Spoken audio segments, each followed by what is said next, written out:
everyone, welcome back. My name is Dee and this is Dee's Reading Lounge. This is where I'm sharing my love for reading at my own pace. So in this video, I am going to be sharing some books that I think you may enjoy reading for Black History Month. Now, granted, it is the 19th of February, so we are over halfway into the month, but it's still not too late to pick up a book by these authors that I'm going to recommend for Black History Month. And so I'm going to start with the first book. Now, I do have to say that most of these books are like recent reads. However, there are two books that I read like years ago, and so I will have to read the back of the book to let you know what it's all about, because I don't remember all of the details, being that it's been several years later, but I do remember really loving the book. And so the first book that falls into that category is James Baldwin, The Fire Next Time. So I read this when I first, like 6-7 years ago, got back into reading. And like I've said before on the channel, that when I got back into reading, I was reading mostly books like this, like African American nonfiction, because I felt like as a Black woman, I needed to know my history, because I felt lost when I would be in a conversation where people would be talking about history in terms of like laws and things like that that pertain to Black people. So I went on this discovering my history journey, and this is pretty much where I started. And so I learned of James Baldwin. This is the only book I think I've read from him, although I do have one other book. I will put it here because I can't remember the book, but I just recently purchased that book. Anyway, so this one is about, it's a nonfiction written by James Baldwin himself, and it includes 2 letters written on the occasion of the centennial of the Emancipation Proclamation that exhorts Americans, both Black and white, to attack the terrible legacy of racism. It's described by the New York Times Book Review as sermon, ultimatum, confession, deposition, testament, and chronicle, all presented in searing, brilliant prose. Baldwin's masterwork stands as a classic of our literature and as urgent today as when it was written. One thing I can definitely say, some of the things that he mentioned, he wrote this book, I think, when it's still relevant today. Unfortunately, I have to say that because it's true. It's true. So this book was written or published in 1963, y'all. So he wrote this book in 1963, and it's a testament about the evils of how Black people are treated in the United States. I don't know if you know anything about him, but he ended up moving out of the United States for a better life. He felt like his life would be better overseas somewhere, and he was treated more humanely, where his skin color was not such an issue. And so I'm just going to read like a passage that's highlighted in the book at random. So it says, but in order to change a situation, one has to first see it for what it is. In the present case, to accept the fact, whatever one does with it thereafter, that the Negro has been formed by this nation for better or for worse, and does not belong to any other, not to Africa, and certainly not to Islam. He was talking more about African Americans, saying that we don't belong to Africa because we're so removed. Yes, we are descendants of African kings and queens, but being that I can only speak for myself, I feel like I don't have a direct connection with Africa. We are Americans, and our culture is American. We were formed by this nation, whatever that means, good or bad. So it's not like we have a place to run to or run back to, that it's up to the system to fix the issues that were created and formed that affected African Americans. So really, really good book, very profound, very critical, very in your face. I wouldn't say this is written specifically for Black people. It's more like a outcry, I would say, an outcry to the oppressor, I would say. Yes, so really good book. I do recommend you read this if you're interested in some of James Baldwin's work. I would start here with The Fire Next Time. All right, so these are a combination of books, nonfiction, and a few fictions, okay? I just wanted to say that. All right, so the next book is going to be a memoir. And so this is Jennifer Lewis, the mother of Black Hollywood's memoir. I just recently read this in January after having this book, buying this book shortly after it was published, I believe. Or maybe I didn't. Maybe I bought it after it was published. Anyway, so I finally got to this book, and y'all, this book is so good. If you know anything about Jennifer Lewis, her work, like as an actress, she is considered the Black mother of Hollywood. She's very loud, very brash, very bold in your face. She pretty much tells it like it is in this book. She's raw. She doesn't really hide anything. She does talk about her childhood. She talks about some things that happened to her as a child that she confronted as an adult. She talked about her life as a actress and the lifestyle that went with that, good and bad, and how that shaped her as a person. So she's getting older, and this, I feel like, was the perfect time for her to write a memoir because it really does sum up her life. She just gives it to you. I did this in tandem with audio and also read. I would say 85% read and 15% listen on audio, but I definitely would recommend this on audio because, like I said, her personality is just made for TV. It's made for audio because you can hear the reflections in her voice. She's bold, brash, and it's just so funny. It's almost talking to a older, wise auntie. She also gives some advice in this book, some real advice to like women in general. And so because of all her experience that she has and knowledge, and definitely a 5-star read. If you are wanting to know more about her, definitely pick this one up. You're gonna love this book. All right, so the next book is by Jesmyn Ward. This is Men We Reap. So this was my first introduction to Jesmyn Ward. I wanted to start with her nonfiction because she is one of the authors that I do want to get into in 2025. I do have several of her books already, but this is presented as a memoir of Jesmyn Ward, but also not just a memoir of her, but also she incorporates 5 men that she has lost over the years because of poverty, lack of education, just systemic issues that affected Black Southern people growing up. So she's my age, she's in her 40s, and so some of the things that she talked about I could relate to, like eating sugar bread. They were so poor, not saying I was poor or anything like that, but we used to eat sugar bread, so I could definitely relate to that. Not only the funny parts, but the book is very emotional and very sad, very reflective. She really does give these men that she lost a voice, humanize them beyond their drug addiction that afflicted them, the poverty, the lack of employment, education, things like that. She gave them a voice, and I just absolutely loved the way she wrote this. And narrative is like reading a fiction novel. It goes back and forth. She does not present the like chapters of all the men at once. She talks about herself, her family, her mother and father, and the cycle of like just losing jobs, her mom having to be a single mother when her father would leave, and how that affected the children and things like that. So she went back and forth. Like one chapter would be more talking about her life and her family, and then the next chapter would maybe be about one of these men that she has lost throughout her childhood. This really gave me an idea, this narrative, this book right here, reading this gave me an idea of what I could expect from her writing, because she really does focus on real issues related to African Americans in the South, systemic issues, and the tragedies that follows as a result of all those factors. Love this book. It's really good. I definitely would suggest this book. I think I rated this a 5 stars. So the next book is not going to be any secret. I bought this copy on Thrift Books, and as you can see, it's not in the best shape. I did give my heart back to my brother, but the jacket got torn off, and because this is one of my favorite books, I think I want to buy another hardback of this book. But it's The Sun Does Shine by Anthony Ray Hinton.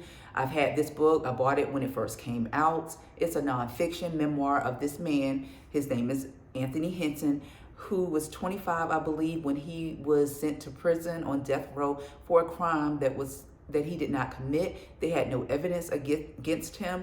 And when he first got in there, of course, he was torn up. His attitude was negative. And then later on, he discovered that if he was ever going to get out, that he had to change his perspective. So the man changed his perspective on life. He was positive, even though he was seeing death every day. The smell of death, he never gave up. He even started a book club.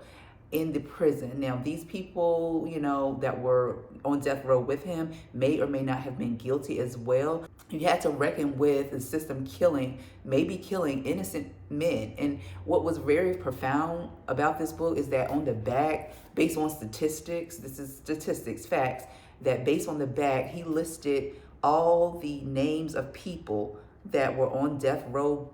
I don't know if it was by year. I'm not sure at this point, but I think it was a statistic one in, what was it? I need to find out. Okay, so it says, I had to find this because it's important. Statistically, 1 out of every 10 people on this list is innocent. So let's just start with this first row. 1 out of 10. 1, 2, 3, 4, 5, 6, 7, 8, 9, 10. Okay, we've got a woman, Patricia Blackman, may have been innocent, but put to death by the system. And so even though, I have my personal beliefs about the death penalty, this book is just absolutely wonderful. His way of looking at his circumstances really, I think, played an important role of him getting his freedom. He had a great lawyer. And y'all, it's just such a good book. I cried. It's definitely a 5-star. And I definitely recommend everybody to read this book. I absolutely love the book. All right, so the next book is A Untold Story, and I'm glad I read the book. This one is Never Caught by the Washingtons, Relentless Pursuit of Their Runaway Slave, Ona Judge. So I never heard about Ona Judge, and as you can see, this book is beat up. I gave it to my brother. I think he read it, but it's beat up because I've had it for several years, okay? Finally got to this book, and I'm so glad that I know who Ona Judge is. She is the runaway slave of the Washingtons. I talked about this in a recent Reads video, I think. And so she is somebody who's not really known. So this was written by Erica Armstrong Dunbar. She did her research. She found an article one random day about, I think it was an article that the Washingtons actually published in a newspaper trying to get it on a judge back because she was one of their favorite slaves. She was the servant, like the maid, and also served the Martha Washington, I think, was the wife of George Washington, was her maid servant. I forgot what you call the women who helped the lady, or what do you call it? Mistress, I guess. I forgot. Get dressed, things like that, lay out their clothes and things like that. They both loved her. They loved her and was very disappointed that she chose to run away from her comfort. Now, as far as a slave, her life as a slave, I would say, yes, she was comfortable versus, someone who worked in the field. She was in the house. So she was well kept, I would say. But when they moved to Philadelphia, the laws had changed. So they conjured this whole scheme of moving their slaves, because they took their favorite slaves with them when George Washington won the presidency. They rotated them before the 6 month came, so they could not be emancipated. So what was going on in their immediate family affected the slaves as far as selling them off. And so Ona learned of her fate one day and she made a move. Now, I would definitely say that, I felt so sorry for Ona Judge because her life as a runaway fugitive was not great. It was not great. This was a page turner because I love history. I love Black history. And so I definitely would recommend this to you because she's someone who's not talked about, never knew her name in history class. So definitely a great book, and I would definitely recommend this book to you. All right, so the next book is going to be one of my favorite reads, and that is Finding Me by Viola Davis. I did purchase the hardcover because this is like one of my favorite books of all time. I read this last year. I did not know a lot about her going into this book, which I think was great because I wasn't spoiled. So that made for a very great reading experience. Now, for me, I do rate memoirs because I feel like as a reader, I want to hear the truth. I want to hear or read rawness. I want to see how raw and truthful the person is going to be in their memoir. I want to learn something new about them. I learned so many things about Miss Viola Davis that I always had questions about, like, why does she always take these black angry roles, you know? And it was answered in this book. She had to do what she had to do. She was a black woman, a dark-skinned black woman at that. So it was either take those roles or you didn't eat, you didn't work, okay? Pretty much. And I definitely understand that. She had a tumultuous childhood. I mean, it was very, very tumultuous. Just reading how her childhood was very traumatic. You can read it for yourself because she lays it out. Now, I did, after talking to my brother's girlfriend, she read the book too, and she said that she thinks she didn't go all the way. And after hearing that, I did think about that. And I would say she went as far as she could without disturbing her family, okay? Because there was one incident that happened to her with a family member that she brushed over, I would say. She was brushed over. She didn't really dig deep into that as much as she did deep into her tumultuous childhood, tumultuous relationship between her mom and dad, the domestic violence, the conditions they were living in, her struggle with finding work as a black woman, stuff like that. But she did talk about it, but she didn't dig as deep. I still gave this a 5-star because it was raw, y'all. Really good book. If you have not read this, what are you waiting for? This book is very shocking. It's very raw. It's very real, okay? It's very real. This is her as a kid on the back. She also talks about growing up as this kid on the back and who she was, because as children we develop our personalities, our who we are, but later on in life society kind of changes that. So finding me, it's all about going back to this little girl right here, who she initially was as a child. She's strong. She has withstood the test of time in her career, her childhood, all of that. Love this book. Get it and read it. All right, so the next book is Life is Short, But Why by Miss J. California Cooper. I read this several years ago, but I'm due for a reread because I don't remember all the details. Now, I'm going to read the back of the book or the jacket so you will get an idea of what it's about, because I can't really tell you details about what it's about. What I can say about the book is that I absolutely loved it. Miss J. California Cooper, I'm in the process of reading Life is Short But Why, so my second book by her. This is an author that I want to get into in 2025. But reading this, I can say that Miss California Cooper writes about ordinary black folks, okay? Usually uneducated. She writes her stories in broken English. It's plain, it's simple. Her characters are so lovable because they're just regular people trying to make it in the world, make it in society. This book, it's very kind of like depressing a little bit regarding the situations that her characters go through, but every character you love, you're rooting for them, and yeah, it's just so real. She just tells her stories plainly, not in any, and it involves life. Life will life, and you definitely can see that in this story. So let me read to you what this is about. It says, let's see here. Like the small towns California has so vividly portrayed in her previous novels and story collections, Wide Oakland, Oklahoma is home to ordinary Americans struggling to raise families, eke out a living, and fulfill their dreams. In the early 20th century, Irene and Val fall in love in Wideland while carrying out a home for themselves. Did I read that right? No. While carving out a home for themselves, they also allow neighbors Bertha and Joseph to build a house and live on their land. The next generation brings 2 girls for Irene and Val and a daughter for Bertha and Joseph. As the families cope with hardship that comes with changing times and fortunes, and people are born and pass away, the characters learn the importance of living one's life boldly and squeezing out every possible moments of joy. Cooper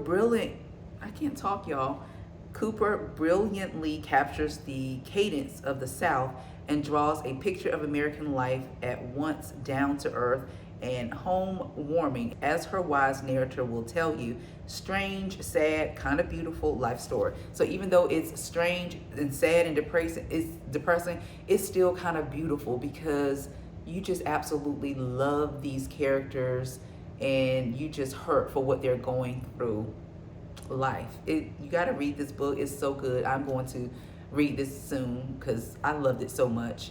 You know, I gave it a 5-star. All right, so the last book I just read, and it is Cane River. Oh, this book was so good. It's by Lolita Tatamy, y'all. I just read this in January with Freeform Lady, and as you can see, it's all tabbed up. This is a historical fiction, so I went into it as historical fiction. However, the backdrop of this book is about real people in Miss Tatamy's family. So she researched her family tree and she discovered these women. So this book is about three generations, right? Elizabeth, Suzette, and Philomene, and also Emmy, 4 generations of women. So it starts with Elizabeth, who was born a slave, and it ends with Emily, who was born free. I don't think she was a slave. It shows how each woman grapple and deal with the circumstances that they're presented with. For instance, Elizabeth being born a slave, the first in a generation, that's all she knows is slavery. What it's meant to be a slave and all the indignation that she had to deal with as a slave. So she passes that on to Suzette. And Suzette is her daughter. Suzette was kind of like spared a little bit of like the brutality, early in her life. She was spared the brutality of slavery. So she had hope in the beginning of her life, but that all came crumbling down when reality set in that she was still a slave. She also suffered indignation. Each woman dealt with their circumstances in a different way. And I just absolutely love this book. It was a page turner. I think I read all 522 pages in 4 days. I didn't want to put it down. It's a family saga.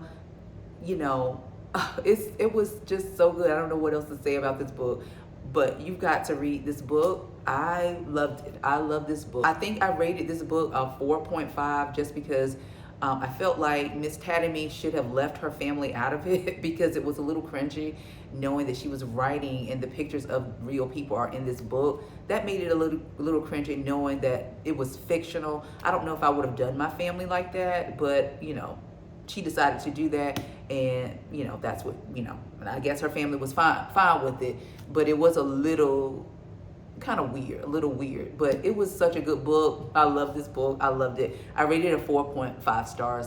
It dealt with colorism. It dealt with the brutalities of a woman, a slave woman, and what she had to deal with being a black woman, losing control of her body, not having, you know, any control of anything around her, sacrificing. I love the family element because even though they were going through all of this, the family was still close. And at the end, family was the most important to each lady. Each lady wanted the next generation to have it better than them. And I love this book. So that is it, you guys. Those are the books that I recommend for Black History Month. If you don't get a chance to read all of these books, which you most likely won't, I've given you a wide choice of books, nonfiction, fiction, to choose from. They're all good books in my opinion, and I hope you enjoy them. Let me know if you pick up the book and read it. Thanks so much for watching. I will see you guys in the next video. Take care and be blessed.